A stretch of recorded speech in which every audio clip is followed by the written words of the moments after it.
Kind of like the look of it. It's kind of like nice research chaos. What is that, an album?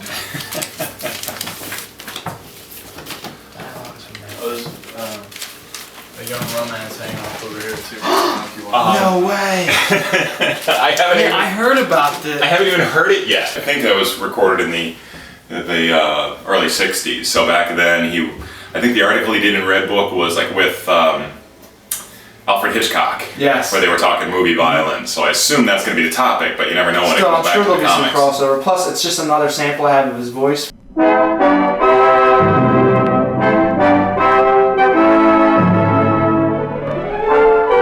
In commemoration of the 60th anniversary of Redbook magazine, the editors of Redbook invite you to listen in during the next half hour to a series of unusual snapshots in sound, revealing outspoken and completely spontaneous conversations between some of the most famous, some of the most esteemed, some of the most controversial personalities of our time. Snapshots in sound. These are the unrehearsed conversations that, for the past 3 years, have formed the basis of a series of Redbook dialogues, a continuing editorial feature of the magazine for young adults.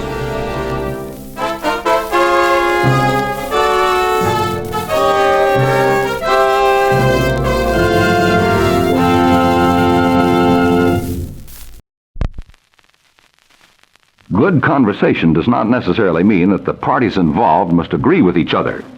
To the contrary, two opposing points of view were brought together intentionally in a dialogue between Alfred Hitchcock and Dr. Fredric Wertham in April of 1963. Dr. Wertham, a psychiatrist and author, is an outspoken critic of violence in comic books, in films and television programs. Alfred Hitchcock, of course, is a movie and television director with a gift for frightening people. Redbook introduced them to each other for the first time. The meeting was recorded for preservation on LP. Dr. Wertham opens the dialogue with the following. I didn't see Psycho, I'm sorry to say, but many people have commented on the act of violence in that movie. Was it a little stronger than you would have put in formally, say 10 or 15 years ago? Well, I don't know. I have always felt that you should do the minimum on screen to get the maximum audience effect. I believe the audience should work. Sometimes it is necessary to go into some element of violence, but I only do it if I have a strong reason. For example, in Psycho, there was this very violent, impressionistic murder in the bathroom, you see, and it was montaged by little pieces of film giving the impression of a knife stabbing a victim, and so on and so forth. Now, once I had completed that piece of film, I had instilled in the minds of the audience enough apprehension about the existence of a murderer, so that as the movie went on, I was able to reduce and eventually practically eliminate all further violence, because I wanted only the threat left. Once I had given the audience violence, you see, I did not have to show it. Violence, for the sake of violence, I don't think has any effect. I don't think the audience is moved by it. It's so obvious. But wasn't this violence stronger than your usual dose? It was. More? More. Then, am I fair in thinking that some of the atmosphere of needing and wanting violence which exists in our society at present has rubbed off on you? Is it possible? In other words, Hitchcock would not volunteer it, but the audience demands it because they are accustomed to it and they would not settle for less. I didn't do it for that purpose. The two men proceeded in a gentle sparring match over the possibility of violence in the media desensitizing an audience. From the scientific point of view, there is still a great question about the effect any kind of entertainment has on people psychologically. When we're trying to learn more about it but the effect, for example, of scenes of violence in television is to ask someone about what they saw and what they thought about it. This sort of survey is supposed to be a scientific way. I don't happen to think it is, and this scientific study reports that shootings and killings on TV movies don't do any harm because they're stylized. Stylized! I'm not sure what that word means, to show killing. That means killing to any child. That is true to a point. But on the other hand, don't forget little children themselves play at being dead. A little boy holds his hand up with 3 fingers and 1 finger pointed out, and he says, "Bang, you're dead." And the other little boy falls down. A minute later, he's up, and the 2 are running around again. They know what make-believe dead is. But of course, there is another side to that. You see, this is what concerns me, and not that violence scares children or adults for that matter, but precisely the fact that it doesn't. If people see too much violence on movie or television screens, why shouldn't we expect them to get used to violence? Let's look at the fairy stories. Look at the violence and shall we, to quote a word, grimness of them. Yes, 2 M's.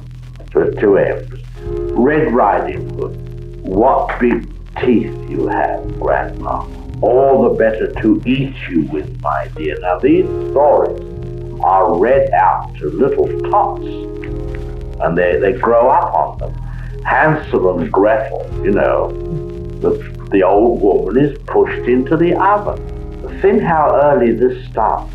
Fairy tales, of course, in themselves are creations of art. But the children do not know their fairy stories. They know their stories. You see, there's a difference. Just what we discussed before, which is so good about the early British crime stories and movies, that they take real life as it is, the street and the house and the drawing room and the coffee.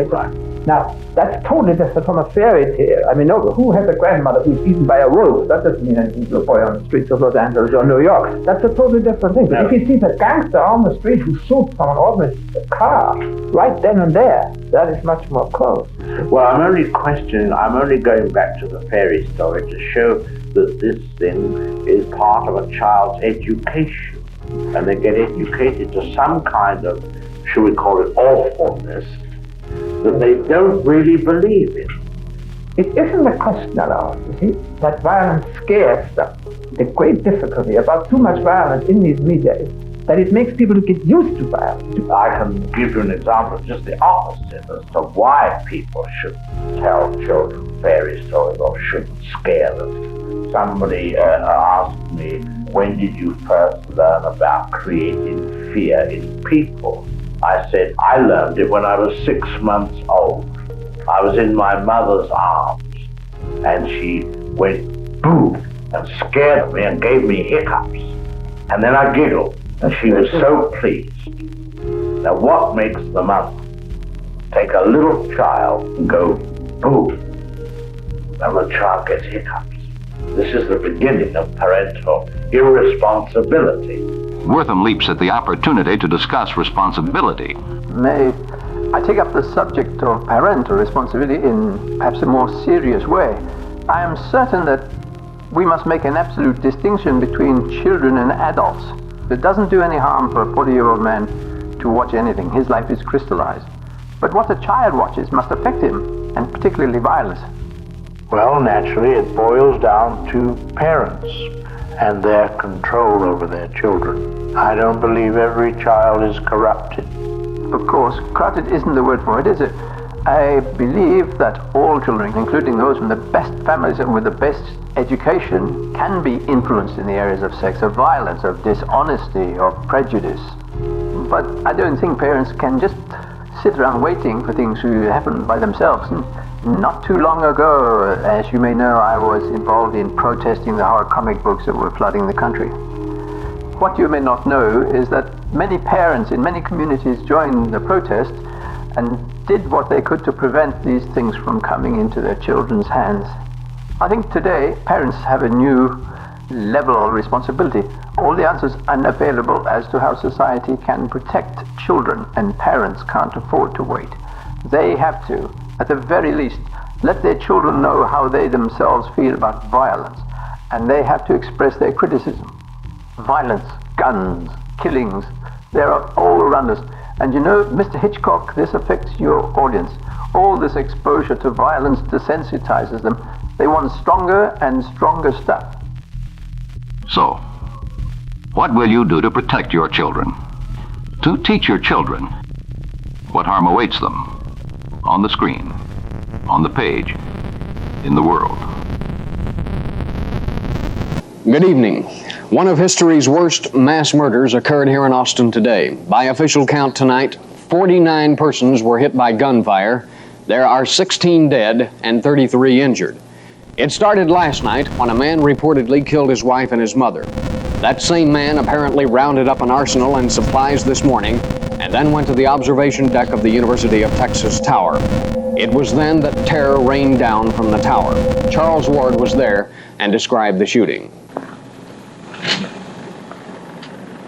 You want some help?